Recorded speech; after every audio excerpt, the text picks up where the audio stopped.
우리 사랑하는 자손께 성도로 한 주간 평안하셨습니까? 또 사모하는 마음으로 예배 자리에 나오신 여러분들에게 하나님의 귀한 은혜가 임하기를 간절히 소망합니다.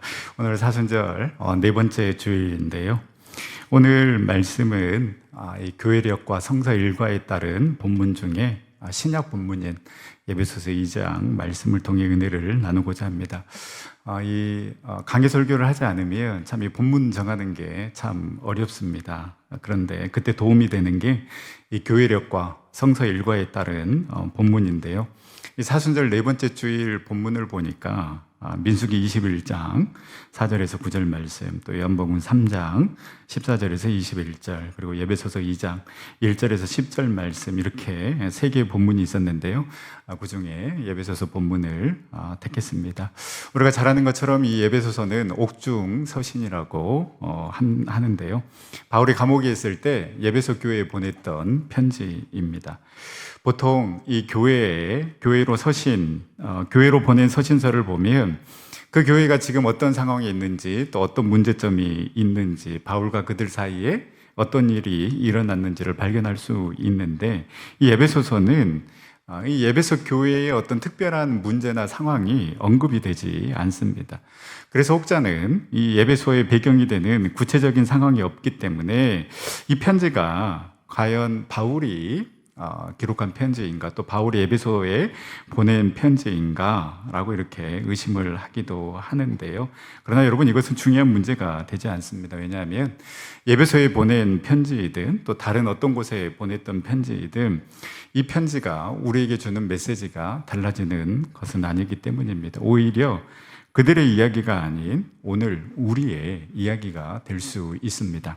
에베소서 1장에 보면 우리는 그 하늘의 신령한 복을 받은 자다라고 그렇게 이야기를 하고 있습니다.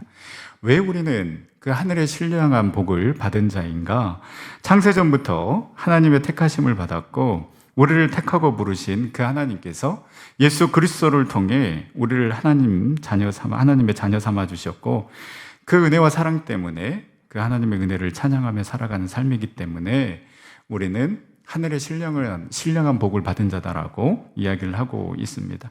그리고 이 에베소서 1장에 보면 계속해서 나오는 단어가 있는데요.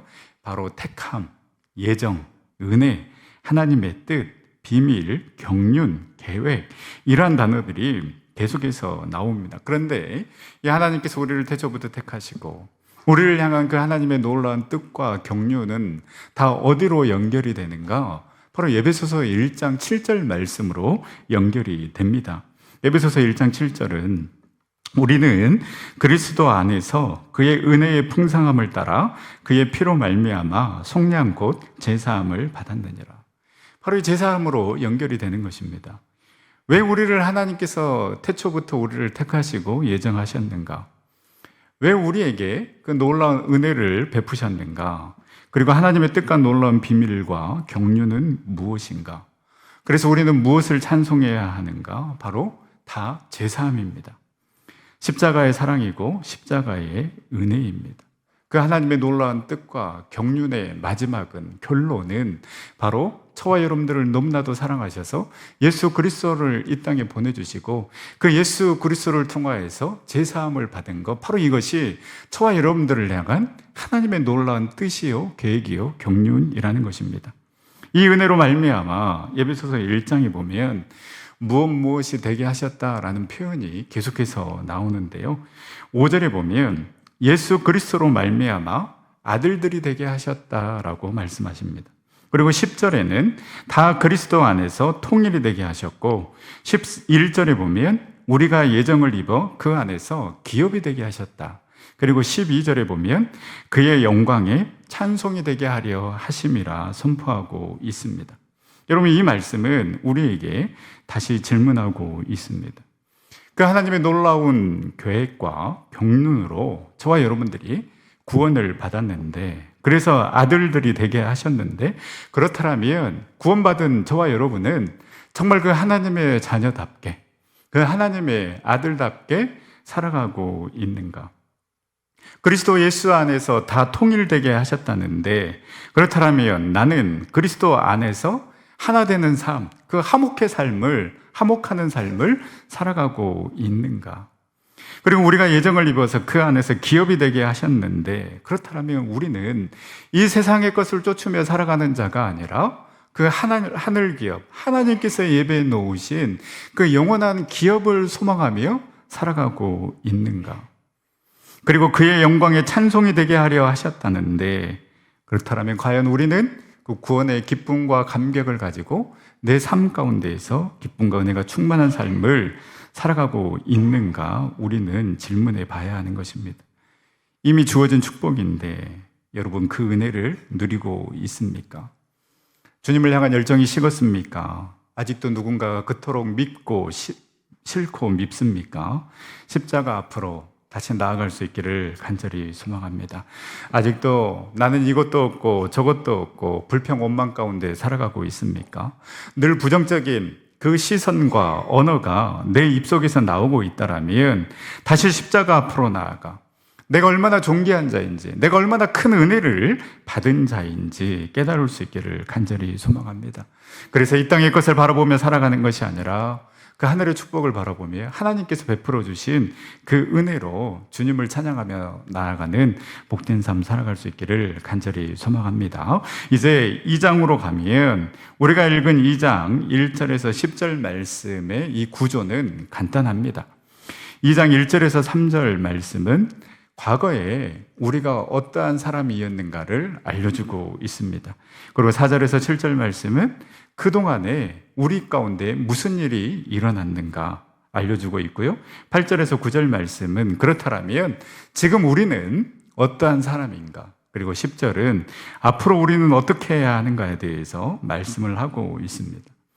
에베소서 2장 1절에서 3절 말씀을 보면 예수님을 만나기 전에, 예수님을 알기 전에 우리가 누구였는가를 설명하고 있는데요. 2절 말씀에 보면 그때 너희는 그 가운데서 행하여 이 세상의 풍조를 따르고 공중의 권세 잡은 자를 따랐으니 곧 지금 불순종의 아들들 가운데 역사하는 영이라.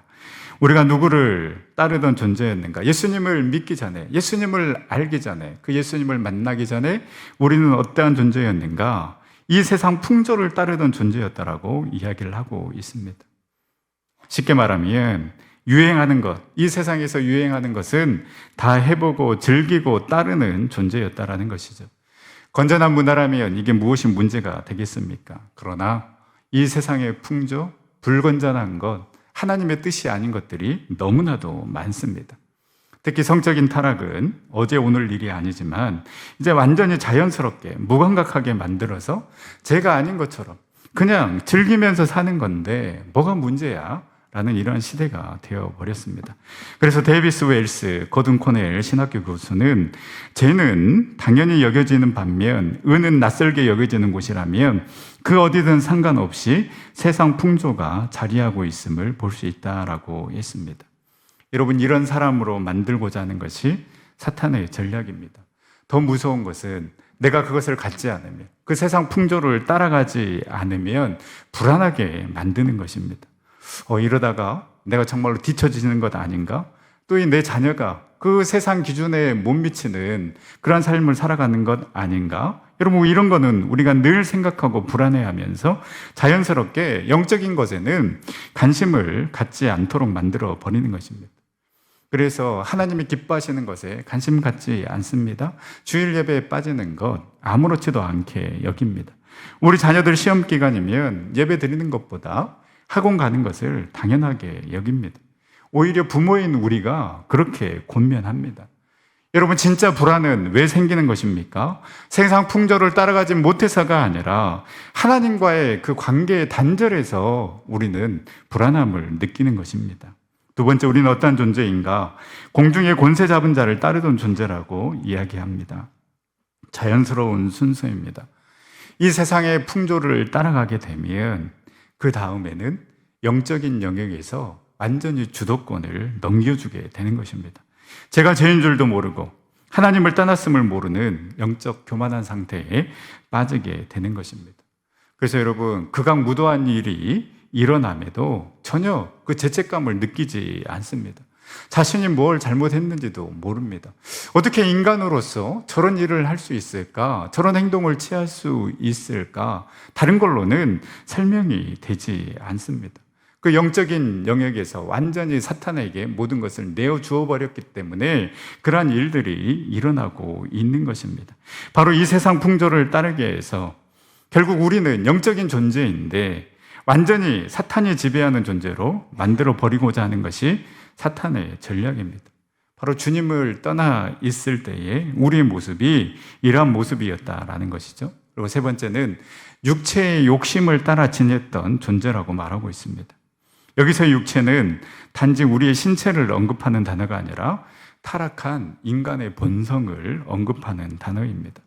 우리 인간의 본능 잘 조절하면 유익한 것들입니다. 그런데 이 본능이 조절이 되지 않고 욕심을 갖게 되면 결국 욕심이 잉태한 즉 죄를 낳게 되고 죄가 장성한 즉 사망에 이르러서 스스로 무너질 수밖에 없는 그러한 존재가 바로 예수님을 만나기 전에 우리의 모습이었습니다. 바울은 이러한 모습을 한마디로 본질상 진노의 자녀였다라고 표현하고 있습니다. 그리고 이 본질상 진노의 자녀였다 함은 우리의 힘과 능력으로는 이 진노의 굴레에서 빠져나올 수 없는, 정말로 사실상 심판받아 마땅한 도저히 새로운 삶을 살아갈 가능성이 없는 상태임을 알려주고 있는 것입니다. 여러분 어떻습니까? 인정이 되십니까? 저와 여러분들의 상태가 이러했습니다. 여러분 구원은 철저한 나의 모습에 대한 철저한 자각에서부터 시작되는 것입니다. 내가 이러한 존재였다라는 것을 인정해야 주님의 은혜가 필요함을 깨닫고 주님 앞에 나아갈 수 있기 때문입니다. 그렇다면 이 본질상 진노의 자녀였던 우리가 어떻게 살아날 수 있었는가 이제 설명을 하고 있는데요. 4절에서 7절까지의 말씀을 통해서 분명하게 말씀하고 있습니다. 본질상 진노의 자녀였던 우리가 하나님의 긍휼과 큰 사랑으로 하나님의 자녀가 되는 놀라운 신분의 변화가 일어났음을 이야기하고 있는데요. 우리 4절에서 7절 말씀을 우리 다시 한번 읽어보도록 하겠습니다. 긍휼이 풍성하신 하나님이 우리를 사랑하신 그 큰 사랑을 인하여 허물로 죽은 우리를 그리스도와 함께 살리셨고 너희는 은혜로 구원을 받은 것이라.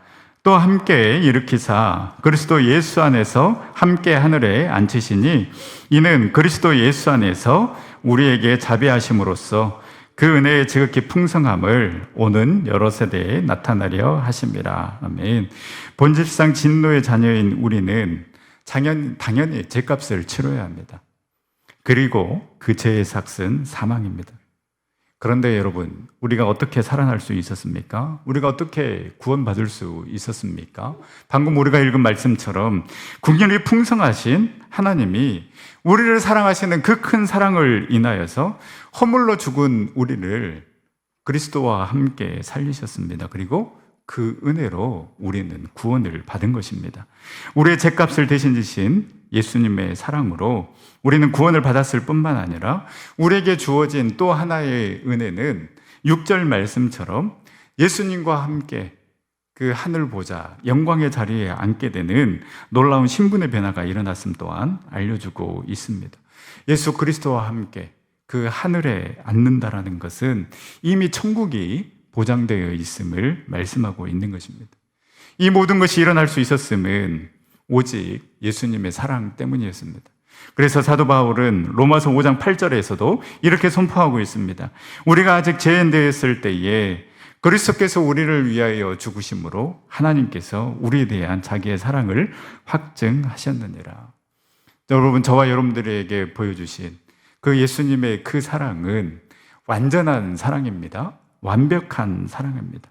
이 완벽하고 완전한 사랑으로 허물로 죽을 수밖에 없었던 우리가 제사함을 받았을 뿐만 아니라 영원한 생명을 누리게 되므로 이제는 그 예수님께서 예비해 놓으신 영원한 본향에 들어가 예수님과 함께 그 영광의 보좌에 앉게 되는 축복을 누리게 된 것입니다. 그런데 여러분, 이 예수님의 사랑은 한 번으로 끝나는 것이 아니라 지금도 계속되고 있음을 여러분 믿으시기를 바랍니다. 십자가의 죽으심으로 우리에 대한 자기의 사랑을 확증하셨다라고 했는데요. 이 확증하셨다라는 것은 드러나게 하여 입증했다라는 것입니다. 그리고 이 시제는 현재 능동형용으로 쓰여 있습니다.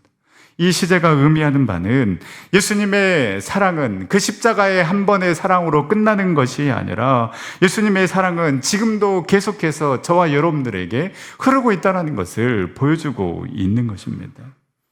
사랑하는 전성교회 성도 여러분, 우리에게는 이 하나님의 사랑, 예수 그리스도의 그 십자가의 사랑이 지금도 여전히 우리에게 흐르고 있음을 여러분 믿으시기를 바랍니다. 그렇기 때문에 외로울 때마다, 힘들 때마다, 지칠 때마다, 혼자라고 생각될 때마다 다시 한번 나를 살리기 위해 그 십자가의 길을 걸어가신 완전하고도 완벽한 사랑을 보여주신 그 예수 그리스도의 사랑을 통하여서 다시금 저와 여러분들이 일어서고 회복되는 그 새 힘을 얻는 그러한 축복의 삶을 살아갈 수 있기를 간절히 소망합니다. 이처럼 우리는 본질상 진노의 자녀였지만 우리에게 어떠한 일이 일어났습니까? 궁일이 풍성하신 그 하나님이 우리를 사랑하셔서 예수 그리스도를 보내주시고 그 예수 그리스도께서 우리의 죄를 대신해 짊어지시고 십자가를 지심으로 우리가 제사함의 은혜를 누리게 되었는데요.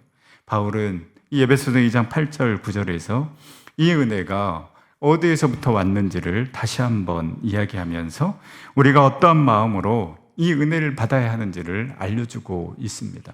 우리 8절, 9절 말씀 다 함께 읽도록 하겠습니다. 너희는 그 은혜에 의하여 믿음으로 말미암아 구원을 받았으니 이것은 너희에게서 난 것이 아니요 하나님의 선물이라. 행위에서 난 것이 아니니 이는 누구든지 자랑하지 못하게 함이라. 아멘. 그렇다면 이 은혜를 받았다면 우리는 어떤 마음으로 살아가야 하는가? 이 은혜는 하나님에 의해서 주어진 것입니다. 내가 잘해서 받은 것이 아닙니다. 하나님의 긍휼, 하나님의 사랑, 그 하나님의 은혜 때문에 전적으로 나에게 주어진 선물입니다. 그렇게 값없이 주어진 것이기 때문에 우리가 내세울 것도, 우리가 자랑할 것 아무것도 없다라는 것입니다. 내가 구원받음에 있어서 내 지분은 아무것도 없다라는 것입니다. 여러분, 가족도 세상도 결국 이 지분 때문에 싸우는 것 아니겠습니까? 왜 내 지분을 내세웁니까? 내가 한 게 있다라는 것입니다. 내가 노력한 게 있고 내가 공을 들인 게 있다라는 것입니다. 그렇기 때문에 나를 알아달라, 나를 인정해 달라는 것 아니겠습니까? 그러나 여러분, 구원 앞에서는, 하나님 앞에서는 우리는 아무런 지분도 없고 그저 받은 은혜와 선물뿐임을 우리는 기억해야 하는 것입니다. 여러분, 우리 구원의 근거, 시작점은 나의 공로, 나의 행위가 아니라 철저하게 하나님의 은혜로부터 시작된 것입니다. 그래서 여러분, 구원받은 사람의 특징은 내가 본질상 진노의 자녀임을 철저하게 깨닫는 사람입니다.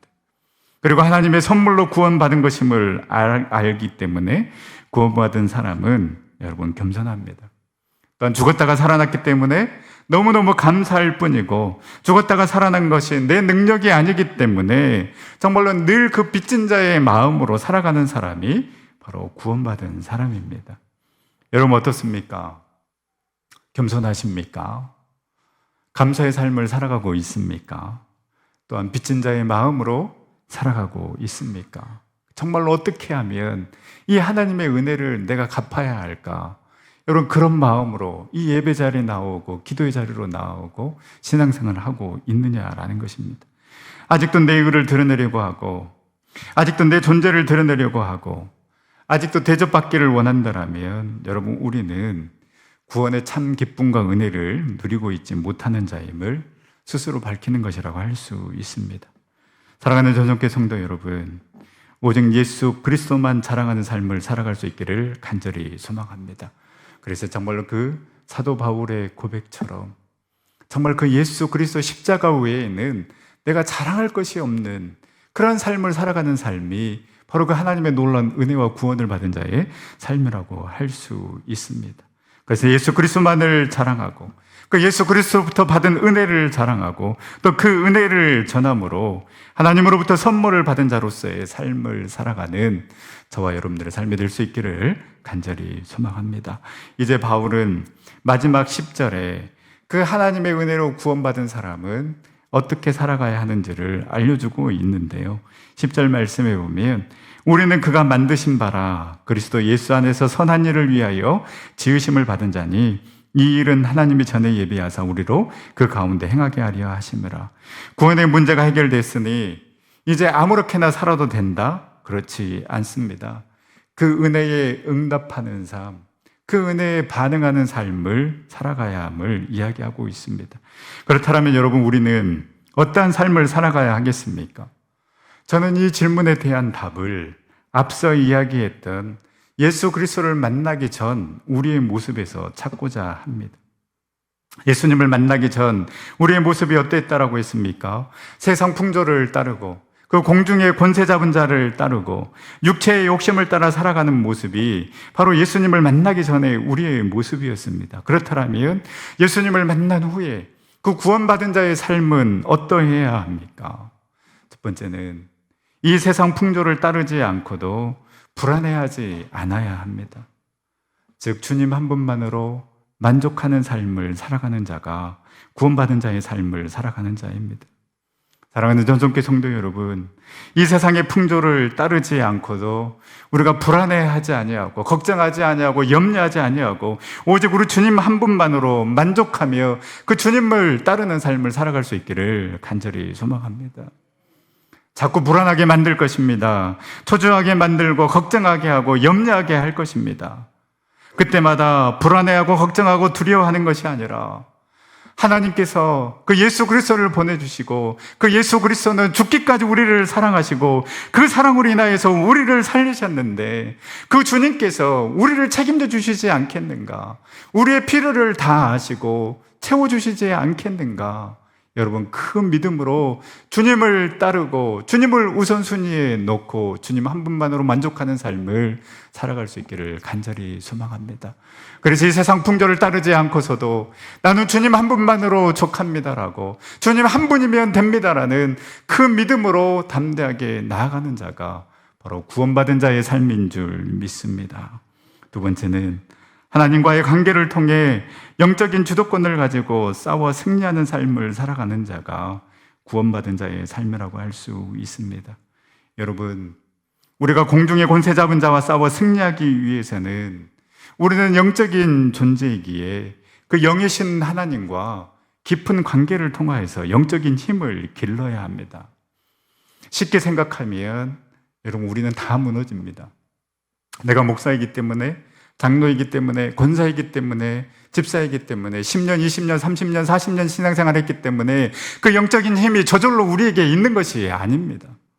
예배의 깊은 자리, 말씀의 깊은 자리, 기도의 깊은 자리로 나아가서 그 하나님의 은혜를 사모하는 자가 영적인 힘을 갖게 되는 것입니다. 그런데 쉽게 생각하면 늘 해왔던 대로 살아가기 때문에 여러분, 우리는 무너지는 것입니다. 영적인 긴장감, 영적인 사모함이 없기 때문에 그냥 주일 예배 한번 드리는 것으로 끝나고 내 할 일 다 했다고 생각하기 때문에 여러분, 사탄의 먹잇감이 되는 것입니다. 그 세상 가운데 하나님의 뜻을 지킬 힘과 능력이 없게 되는 것입니다. 솔직히 여러분의 관심 영역을 비교해 보십시오. 나는 지금 어디에 에너지를 쓰고 있는가? 건강, 취미, 재산을 어떻게 불릴까? 이런 것에는 정보와 자료를 찾아보고 열심히 공부하는데 여러분, 영적인 일에는 얼마나 관심을 갖습니까? 나의 영적인 힘을 키우기 위해서는 나는 도대체 무엇을 하고 있습니까? 아무것도 하지 않습니다. 그렇기 때문에 사탄에게 잡혀 먹히는 것입니다. 그냥 손쉬운 먹잇감이 되는 것입니다.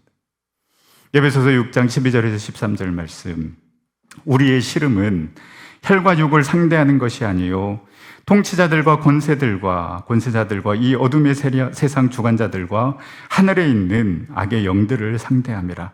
그러므로 하나님의 전신갑주를 취하라. 이는 악한 날에 너희가 능히 대적하고 모든 일을 행한 후에 서기 위함이라.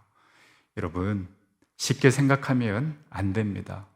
혈과 육의 싸움이 아님을, 영적인 싸움임을 우리가 인식하고 정말로 밀리면, 그 하나님과 관계에서 우리가 힘을 얻지 못하면 우리는 밀릴 수밖에 없다라는 것, 공중의 권세 잡은 자에게 이끌려갈 수밖에 없다라는 것을 기억하고, 이 영적인 싸움에서 승리하기 위해 몸부림치며 하나님의 전신갑주를 입고 더욱더 그 예배의 말씀의 기도의 깊은 자리로 나아가는 저와 여러분들의 삶이 될 수 있기를 간절히 소망합니다.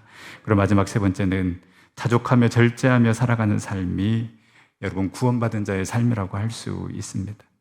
우리는 예수님을 믿기 전에 육체의 욕심을 따라 행하는 자들이었습니다.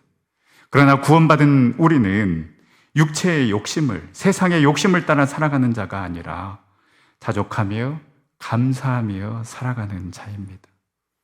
자족해야 하는 것입니다. 정말로 죽었다가 다시 살았는데 무엇을 바라겠습니까? 그 하나님의 은혜만으로도 우리는 충분히 살아갈 수 있고 충분히 감사하며 그 기쁨과 은혜와 감격 가운데 살아갈 수 있어야 하는 것입니다. 자족해야 합니다. 자족은 반드시 감사에서 출발합니다. 감사 없는 자족은 있을 수가 없습니다. 하나님의 은혜를 생각하면, 그 십자가의 은혜를 생각하면 우리는 감사할 수밖에 없습니다. 만족할 수밖에 없고 자족할 수밖에 없습니다. 그리고 그 육체의 본능을 절제하며 살아가야 하는데 이는 절대 우리의 힘으로 되지 않습니다. 여러분, 절제는 성령의 열매입니다. 성령의 사람이 되어야 하는 것입니다. 그래서 구원받은 것으로 끝나는 것이 아니라 성령의 은사를 사모하며 성령 충만한 삶을 살아갈 때에 우리는 육체의 본능을 이기는 삶을 살아갈 수 있고, 더 나아가서 10절에서 이야기하는 선한 일, 하나님께서 원하시는 그 선한 일, 성화의 삶을 살아갈 수 있는 것입니다. 말씀을 마치겠습니다.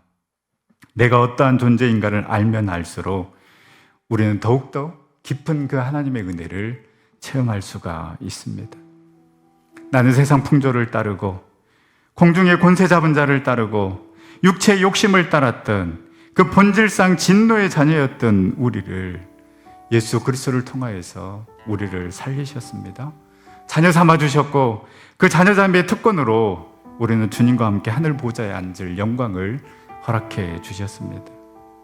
여러분, 이 은혜는 우리의 노력이 아닌, 우리의 힘이 아닌 오직 예수 그리스도를 통하여서 얻어진 하나님의 선물인 줄 믿습니다.